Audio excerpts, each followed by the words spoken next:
Good morning, good afternoon, or good evening, fellow artists. Happy Mother's Day and welcome back to our reading this week. Last week we looked at The Artist Who Painted the Blue Horse by Eric Carle, and this week we have a new story that might seem a little different. It's called I Have an Idea by Herve Tullet. Instead of being a story about a person or an animal, it's actually a story about an idea and how we come up with these. So put your best thinking caps on and we're going to jump in and learn a little bit more about growing these great ideas. I have an idea.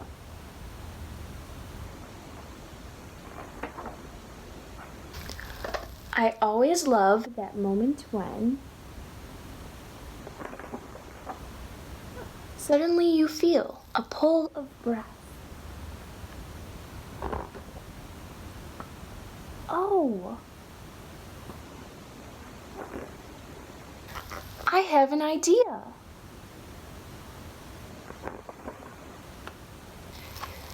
It's a magnificent feeling.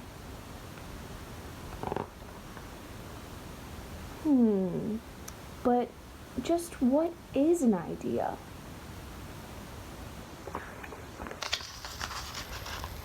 At first, you aren't really sure, but you start looking. And looking. And looking.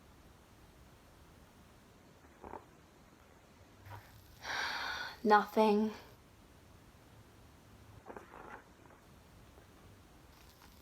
So you keep looking.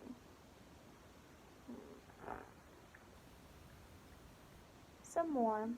It can get a little boring. And then suddenly, oh!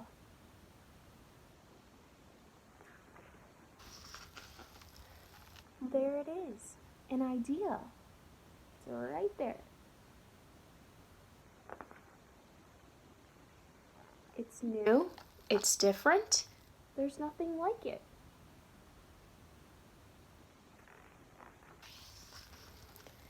It's like finding a seed,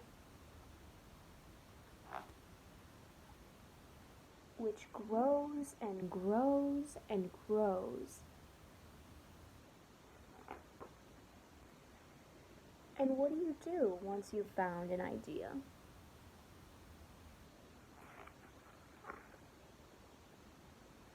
Often the ideas come rushing. They can be a bit messy and bubbly.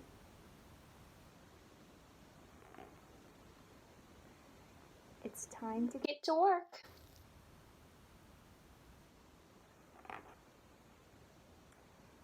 Jot them down, organize them, try, make, scribble it out, start again, explore.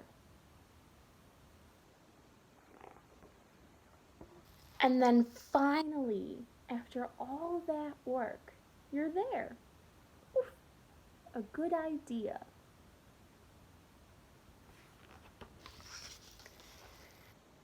And right away, you know it's good, because in every good idea, there's always a seed of madness. So how do you find and cultivate those seeds? How do we find and grow them? They're there.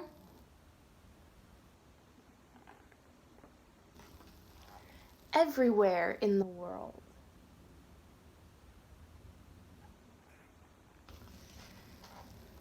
But you won't always be able to see them. They're kind of hidden.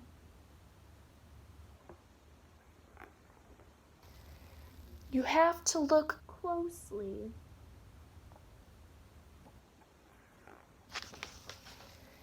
Be curious. Look, listen, touch, taste, smell, learn.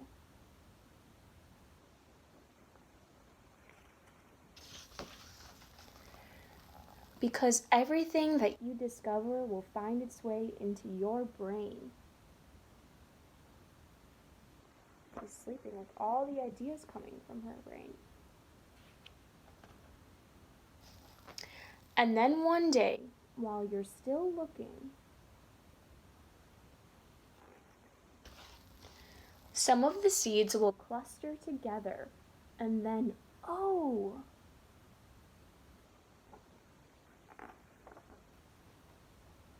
I have an idea. But why look for all those seeds?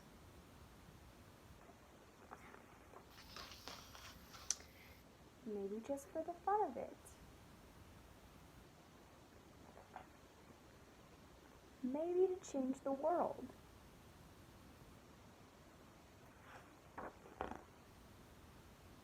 In any case, there's one thing I've learned.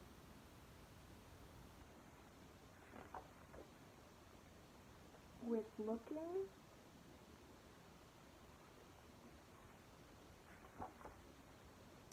comes finding.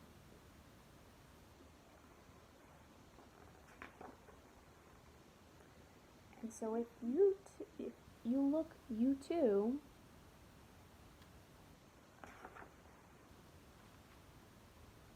can find an idea.